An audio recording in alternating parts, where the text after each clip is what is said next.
Salut à tous fans. Si vous aimez les animés et les mangas, abonnez-vous à la chaîne pour ne rater aucune vidéo Telta. Soutenez la chaîne en devenant membre et bénéficiez d'un accès anticipé aux vidéos.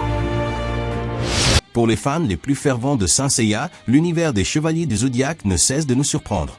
Et aujourd'hui, une nouveauté de taille arrive directement de France, la sortie officielle du tome 4 de la BD Time Odyssey.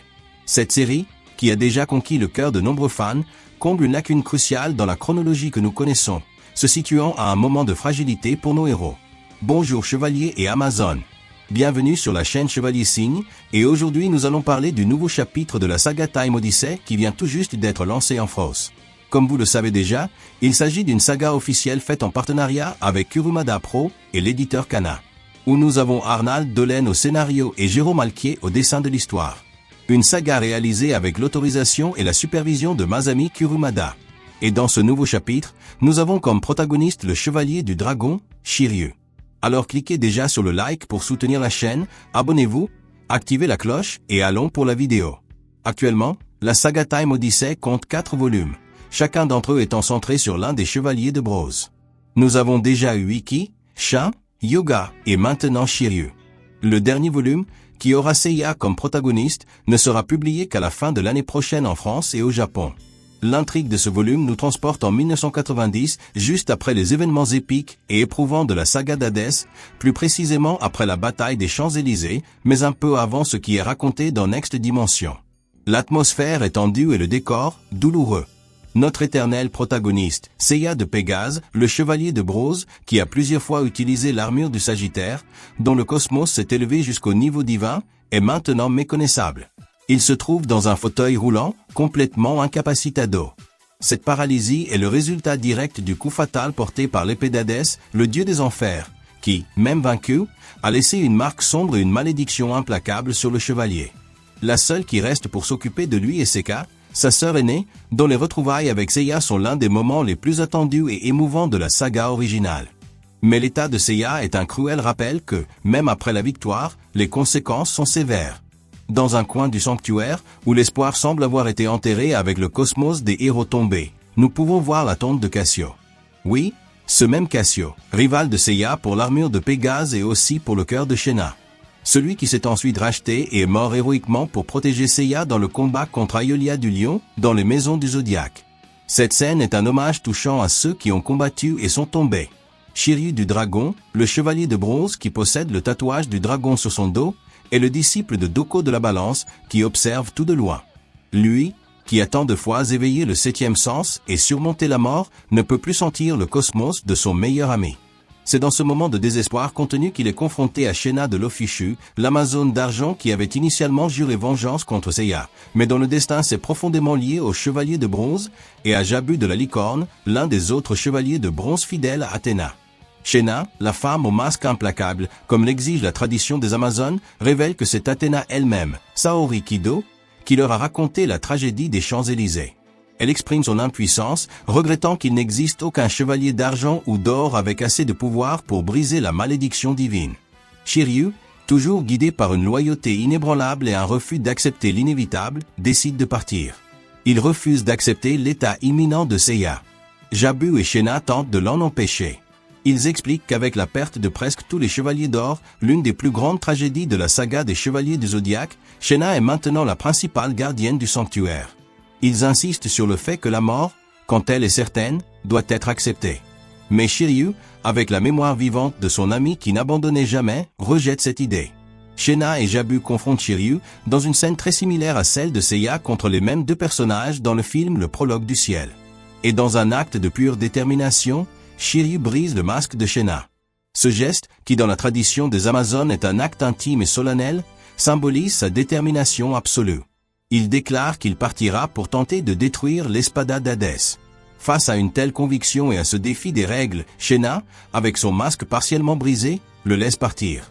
Pendant ce temps, à l'intérieur du sanctuaire, Saori Kido, Athéna, tient le casque de l'armure de Pégase, elle fait aveuglément confiance au dragon. Sa foi est la seule lumière dans cette obscurité. Alors que Shiryu commence sa quête, la menace derrière tout cela se révèle dans le temple du dieu du temps, Chrono, le titan du temps. Chrono est le principal antagoniste de Time Odyssey, étant le chef des Chevaliers des 12 heures. Il est presque en train de conclure son plan de vengeance contre l'Olympe où réside son fils, Zeus, grâce à la création d'une horloge apocalyptique. Cet artefact, l'horloge de l'Apocalypse, est composé d'attributs divins. Le trident de Poséidon, qu'il a déjà obtenu, marquera les secondes. L'épée d'Hadès, qui est à l'origine de la malédiction de Seiya, marquera les minutes. Le bâton d'Athéna, Nike, le sceptre qui symbolise la victoire de la déesse, marquera les heures. Tout cela est alimenté par des engrenages forgés par Héphaïsto et par le feu divin récupéré de Prométhée. Pour assurer le fonctionnement, Chrono envoie ses guerriers, les appelés Heures, une classe de personnages inédites dans Time Odyssey, ceux-ci étant les serviteurs les plus puissants du dieu du temps. La 8e heure, Eleti de Gandabrinda. Gandabrinda est une créature mythique hindoue, un oiseau à 2 têtes. Les leptaplines de Crocota. Crocota est une bête canine mythique. Kolkata de Hanuman, qui fait référence au dieu singe hindou. Alcazar de Makar, ou Makar est une créature marine de la mythologie hindoue. Murk de l'Akupara, ou Akupara est la tortue cosmique qui soutient le monde dans la mythologie hindoue. Leur objectif principal est de récupérer l'épée d'Hadès. La quête de Shiryu le place sur le chemin de ses nouveaux ennemis. Il découvre que l'esprit de Seiya, même affaibli, protège instinctivement l'épée. En utilisant sa technique héritée d'un chevalier d'or, l'Excalibur, hérité de Shura du Capricorne, le dragon parvient à arrêter les leptas. Ensuite, il entre en combat avec Eleti. Le combat est brutal, l'attaque de l'ennemi parvient à priver Shiryu de ses 5 sens. Cependant, pour un chevalier d'Athéna, perdre ses sens est la clé pour aller au-delà. Shiryu utilise cette perte pour éveiller son légendaire 7e sens et attaque avec la technique suprême de son maître, la colère des 100 dragons. Eleti est blessé et se retire. Shiryu tente ensuite son objectif final, détruire l'épée d'Hadès avec l'Excalibur. Cependant, le coup est inutile. Dans une vision, l'esprit de Shura du Capricorne, l'ancien possesseur de la technique Excalibur, révèle la vérité. L'épée maudite est un attribut divin, et aucune technique humaine, aussi puissante soit l'Excalibur, ne peut la détruire. Avant de disparaître, Eleti révèle la terrible vérité. L'intervention de Shiryu n'a fait qu'accélérer la malédiction. Seiya n'a maintenant plus que 5 jours de vie. Vaincu, Shiryu retourne à son origine, les 5 pics anciens en Chine. En méditation profonde, il reçoit une vision de son ancien maître, Doko de la Balance, qui le guide pour se connecter à la véritable source de son pouvoir. Shiryu est conduit à un plan spirituel où il rencontre King Long, le légendaire dragon bleu, qui, dans la mythologie de Saint Seiya, est la divinité protectrice. Le dragon bleu révèle que c'est lui qui a sauvé Shiryu quand il était enfant, liant son âme à la sienne, ce qui a formé le tatouage iconique sur son dos. Shiryu apprend finalement que son véritable pouvoir ne réside pas dans la fureur ou la destruction, mais dans la vibration du juste, le cosmos qui soutient la vie. Le retour de Shiryu au sanctuaire se fait au moment le plus critique. Yur de Ngalio, la 3e heure de l'armée de Chrono, est arrivée pour affronter Athéna. Yur bat facilement Jabu, Shena et les autres chevaliers de bronze qui tentent de les protéger. Il porte ensuite un coup mortel contre Seiya, encore dans son fauteuil roulant, avec la technique geyser blanc. Le résultat est immédiat et dévastateur, le cœur de Seiya s'arrête. Seiya est mort. Dans cet instant de ténèbres, Shiryu reçoit une nouvelle vision, cette fois de Shaka de la Vierge, le chevalier d'or le plus proche d'un dieu. Shaka, l'homme le plus proche de Dieu, et chevalier de la Vierge, autre figure centrale de la mythologie classique, explique la seule voie. Seiya peut être sauvé si Shiryu transfère sa propre force vitale pour lui. Il doit utiliser la vibration du juste qu'il vient de découvrir pour redonner la vie à son ami. Shiryu comprend. Il cesse de combattre Yur, dans un acte de sacrifice suprême, demande à l'ennemi de l'attaquer à nouveau. Lorsqu'Yur le frappe avec le geyser blanc, Shiryu, utilisant sa nouvelle connaissance profonde, canalise toute l'énergie destructive du coup, combinée à sa propre force vitale, et la transfère dans le corps inerte de Seiya. Dans ce processus, le tatouage du dragon disparaît de son dos, symbolisant le transfert total de son essence vitale. Le cri final et désespéré du chevalier du dragon résonne. Revient à la vie, Seiya. La vibration du juste agit comme un choc électrique divin, redémarrant le cœur de Seiya. L'énergie de la vie explose et Seiya, ravivé, se lève, non plus avec son armure de bronze, mais portant l'armure divine de Pégase dans sa forme dorée. C'est aussi une référence claire au combat classique de Seiya contre Shiryu dans le Colisée galactique, où le chevalier de Pégase frappe le dos du dragon avec un coup de poing pour le ramener à la vie. Athéna confirme le miracle, Pégase est revenu à la vie.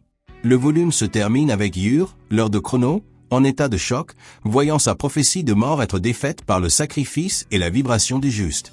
Il est indéniable que Time Odyssey n'est pas seulement une histoire parallèle, mais une pièce riche et dramatique qui approfondit les relations et les sacrifices qui définissent l'essence de Saint Seiya. Ce volume consolide le rôle de Shiryu comme l'un des piliers d'Athéna, prouvant que sa justice et son amitié sont plus puissantes même que la mort. Et bien sûr, toutes les scènes contiennent de nombreuses références au film et aussi à la saga classique des Chevaliers, apportant une aventure passionnante pour nous tous, fans de l'œuvre. Mais ceci n'était qu'un bref résumé de tout ce qui s'est passé dans ce nouveau volume. Dès que nous aurons la version complète traduite, je ferai plusieurs vidéos racontant tous les détails de ce nouveau chapitre pour vous. Commentez ce que vous pensez de la saga Time Odyssey, et si vous ne la collectionnez pas encore, je vais laisser le lien de ce manga associé au produit de cette vidéo. Complétez votre collection. C'est un matériel qui vaut vraiment la peine. Merci d'avoir regardé cette vidéo jusqu'à la fin, merci à tous, à la prochaine. Brûlez votre cosmos jusqu'à l'infini.